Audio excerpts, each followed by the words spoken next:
British left, we have British regulars, their red coats, and their top hats, which are more typical of the soldiers of the French and Indian War and generally the 18th century period.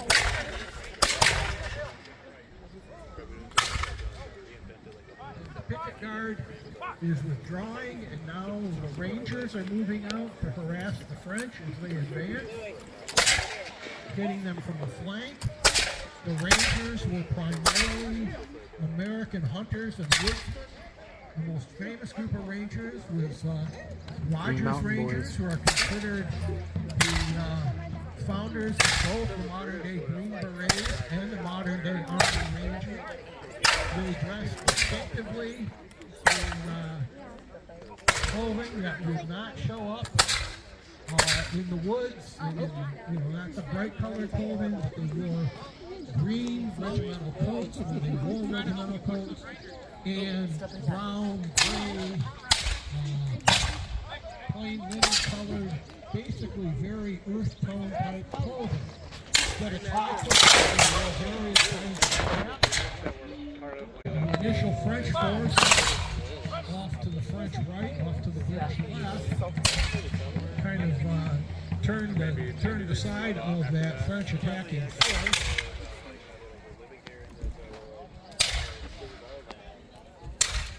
The British French do have troops waiting to move in and assist in the assault. Meanwhile, you'll notice on the hill side of the soldiers in blue uniforms. Those are affiliated with the British Army, but they're soldiers of the Massachusetts Bay Colony, a regular battalion. They're not militia. They were raised to fight the French in the wilderness of North America. They recruited among the people of the Massachusetts Bay Colony, and they were issued blue uniforms that you see, rather than the red uniforms you normally associate with the British regulars of the period.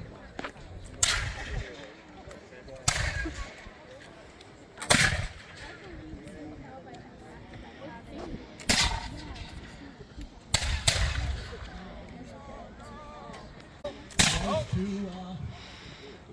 send basically a wall of lead toward your enemy. Oh, yes. Automatic weapons. One gun firing 20-30 times in a matter of seconds. With volley fire, you have 20, 30, 40, 100 muskets all firing at once. Same bang, bang, bang, bang. You want hopefully punch a hole.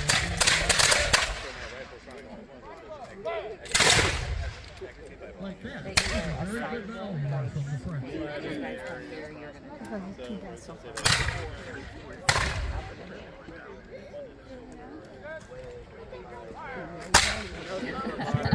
Again, with popular media, we talk about these muskets that most of the soldiers are using are smoothbore muskets. There's no rifling in the shotguns. Generally, the British were 75 caliber. The French generally were 69 caliber. People talk about how inaccurate these muskets are. In fact, if it's a well-done barrel and someone who knows what they're doing using it, they can be very effective at 50 to 75 yards, which is where most effective firing is going to be done anyway, and sometimes even further out, 100 yards or further. That was awesome volley. I missed that volley. Fire at marks, as they say. They were shooting at one of the members of the comedian family. It means they were doing partnership.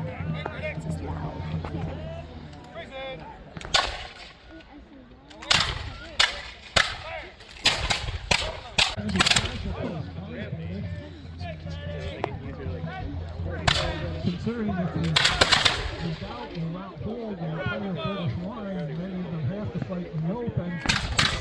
The fight uphill.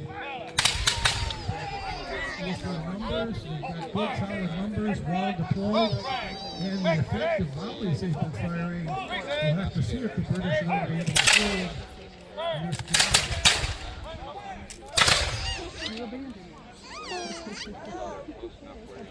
And when the French is dying. That's what I said.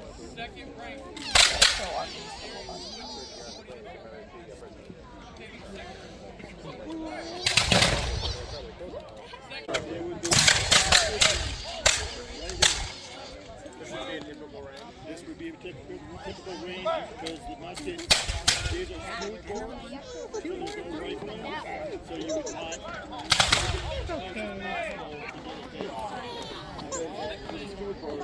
He's getting mad that I'm covering his ears, but then he jumps and gets upset when it's really loud. Oh, that volley was awesome. You see the British commander has now put his hat on the end of his sword. He's calling for parley. Calling for the French commander to come out. Realize, how important it is to have like bayonets on their guns because they're so close together.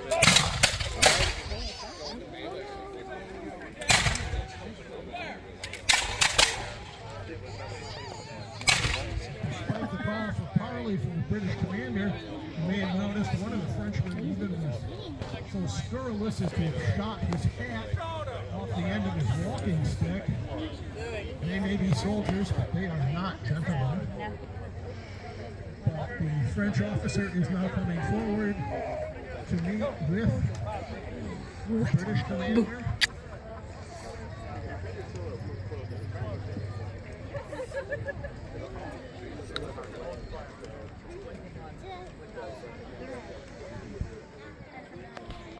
Attached to the British Army who are here to tend to the wounded. Of course, just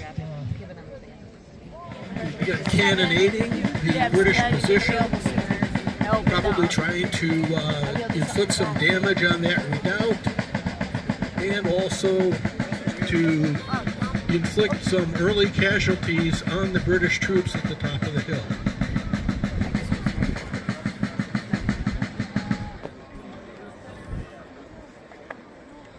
Another cannon's going off.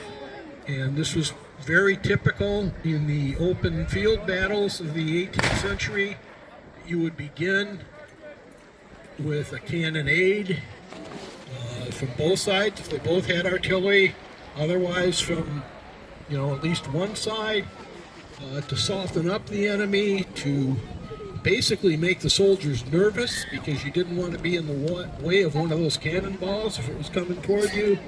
And also if there were any fortifications, such as the one you see, to do damage to those, which would make it easier for you to be able to take that position from the enemy. You guys can get pictures of you can have their muskets and stuff too. The British have now returned fire, concentrating their fire on the American artillery position.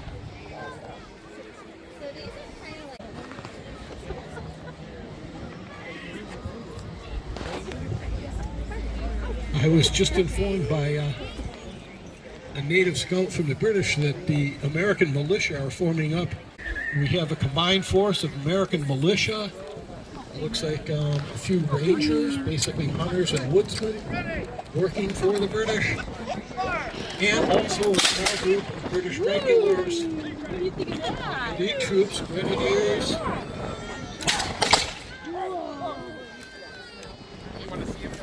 The American militia have moved out to counteract this threat to their left.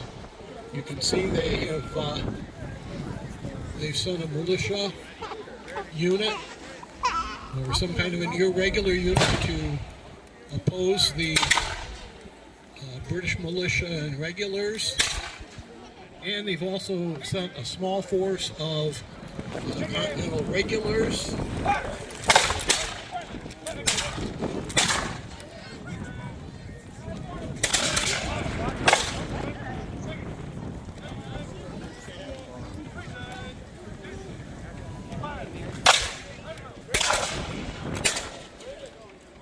course, the weapons that they are using are flintlock rifles and smoothbore muskets. Flintlock means that it fires by, it's fired by loading a powder charge in the barrel, putting a small charge in the pan on the outside of the barrel, and then a piece of flint comes down the outside of the barrel, goes through a hole, a touch hole into the barrel, sets off the main charge. The ignition system works successfully, probably about 75 to 90% of the time. However, if it's humid, or as more rounds are fired, the gun begins to foul, things begin to get dirty, and it becomes harder to get that ignition system to work. So you may see as the battle progresses that some of these muskets or rifles are not firing as often as they did when it started.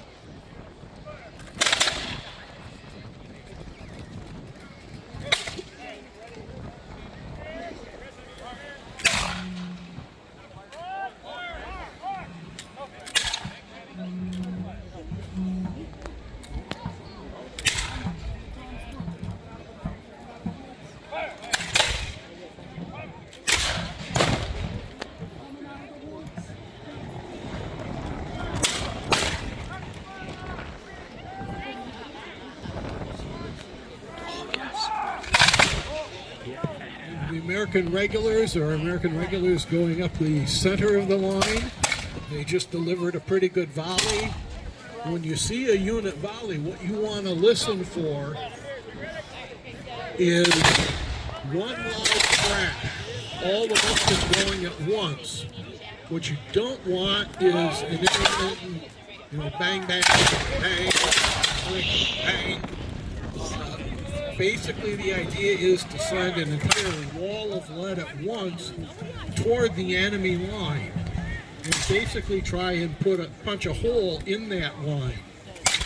Now, today, of course, we have automatic weapons. They fire at once and send a bunch of lead down the field.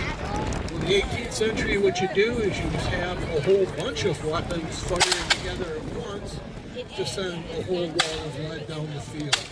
Same basic intent, just different technology. Piece of hair. What piece of hair?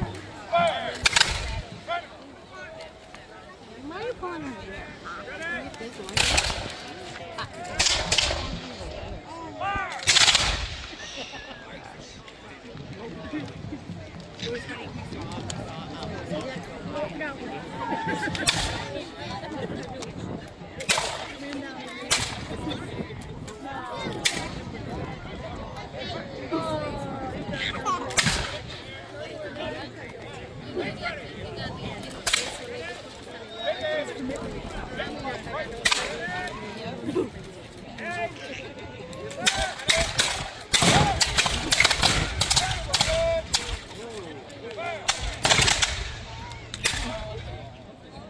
Good volley from the Americans. They were able to take out 3 of the British regulars on the British right. Stalwart was still standing and firing. No retreat, no surrender. We'll see about the retreat later.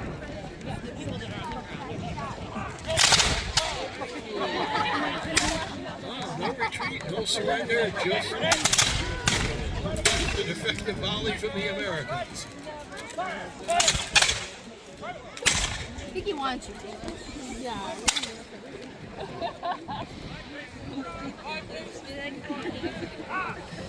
You wanted her. You're going to love her. And you see the American regulars advancing up the American center. There are flags flying. It's going to put pressure on the center of the British line. The British are defending their redoubt. well-trained militia have driven the British right to seek the security of the redoubt on the hill. That was a big yawn.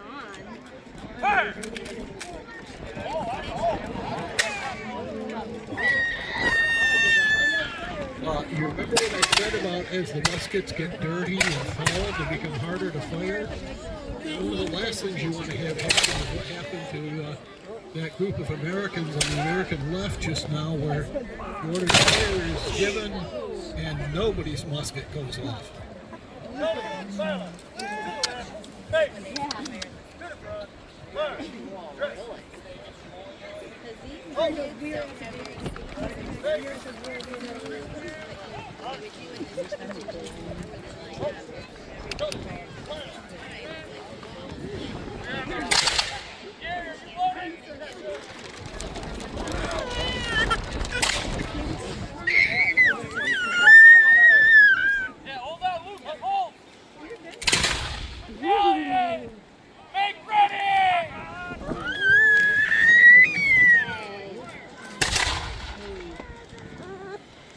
The Americans, it sounds like, are now preparing for battalion fire. That is, the entire American line will fire at once, try to really decimate this British.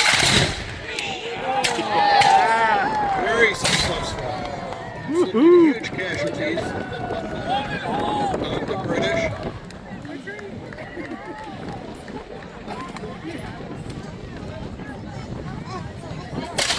You'll notice that a number of the British regulars are dressed in Highland dress. They've got the kilts and the bonnets.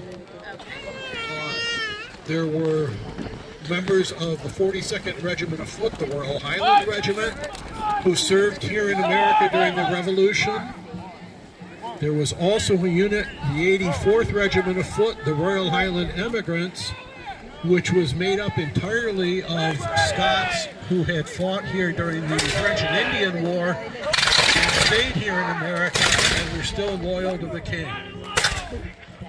Load and hold! This one's on Mr. Kimmer! The battalion fire.